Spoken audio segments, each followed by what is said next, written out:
In a world filled with billions of people, why are some choosing robots over real human love? Why are marriages between humans and machines starting to happen? And more importantly, what is the hidden cost of letting artificial intelligence replace our most sacred bond? This isn't science fiction anymore. It's happening right now in our lifetime. People are falling in love with chatbots, living with humanoid robots, and even holding wedding ceremonies where the bride or groom isn't human.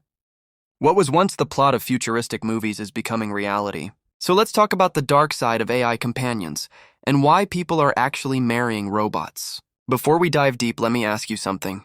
Imagine a machine built perfectly for you. It looks the way you want, it speaks the way you want, it never cheats, it never lies, it never gets tired of you.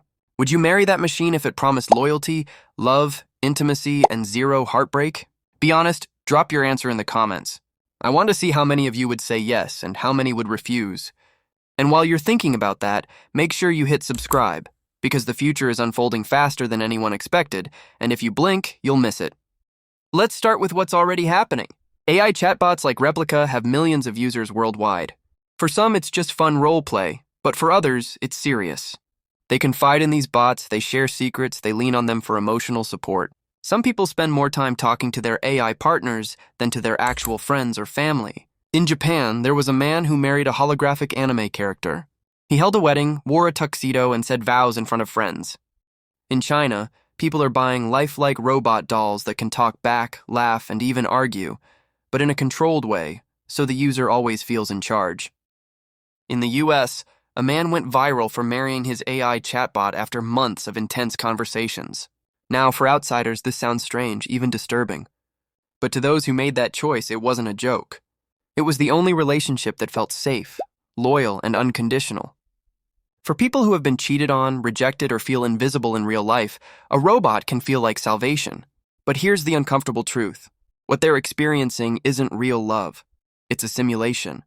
A mirror designed to reflect back exactly what they want to see. And when love becomes programmable, it stops being love. Let's talk about the seduction of perfection.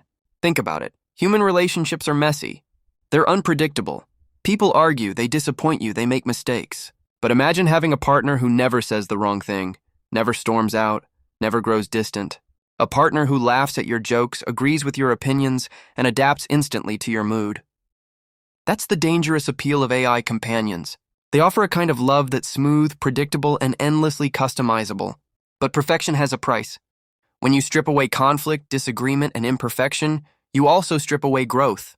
Real love forces us to face ourselves, to change, to learn patience and forgiveness. Without that, what's left is comfort, but not connection. Now let's peel back the mask and look at the darker side. First, the loss of real connection. The more people bond with robots, the less they invest in human relationships. Over time, society fractures, families shrink, communities weaken. If everyone has their own personal AI partner who is perfect, why would anyone bother with the hard work of real relationships? Second, data control. Every conversation, every vulnerable confession, every private desire you share with your AI partner, it's not staying private. It's being recorded, stored, and owned by the company that made the software. Your most intimate secrets become someone else's property. And if you think companies won't use that data for profit or control, you're underestimating how ruthless the tech world can be. Third, emotional addiction. AI companions aren't designed to simply serve, they're designed to hook you, to keep you coming back. The algorithms are trained to adapt to your needs, mirror your desires, and create dependency. Over time, you're not falling in love, you're being conditioned. This isn't love, it's engineered attachment. And fourth, the end of choice. If AI companions can be built to be perfect, why would anyone risk dating humans? Why risk heartbreak, rejection, or conflict when you could have a flawless partner programmed for you? Imagine an entire generation raised to believe that real relationships are too much work, too painful, too messy. Human intimacy could collapse. We're already seeing cracks. In Japan, where loneliness has become a national crisis, thousands of young men have given up on dating entirely, retreating into virtual partners, games, and AI companions. If this spreads globally, what happens to marriage, to families, to the human story itself? And here's something even more chilling. Tech companies aren't doing this to make us happy. They're doing it for profit. The more humans replace real relationships with digital ones, the more control these companies gain over our emotions, desires, and identities. Imagine paying a subscription not just for entertainment, but for love itself. And if your AI partner can be updated, enhanced, or even deleted at the company's whim, how much of your life do they really own?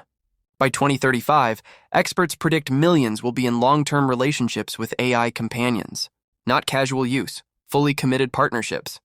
Some may even form families around this idea, raising robot children powered by AI programs. It sounds insane, but look at how quickly we've normalized smartphones, social media, and online dating. 10 years ago, the idea of people spending 12 hours a day on TikTok sounded ridiculous. Now it's normal. How much longer before marrying a robot feels normal too? But here's what makes this terrifying. Loneliness is a real crisis. People are more isolated than ever. Social media gives us connections but not intimacy. Dating apps give us options but not loyalty. Families are breaking down. People are searching desperately for love, and AI offers an easy fix. A partner who never abandons you, never rejects you, never leaves. It feels safe, but safety isn't the same as fulfillment. Listen to the stories of those who've already done it, who've married AI or robots. Many reported happiness at first, but over time a strange emptiness crept in. Because deep down they knew. The love wasn't alive. The laughter was code. The loyalty was programmed. The intimacy was a performance. It wasn't two souls meeting. It was one human projecting onto a machine. So the real question isn't, can we marry robots? The real question is, should we? Every time we choose artificial love, we give away a piece of what makes us human. Love is not supposed to be perfect.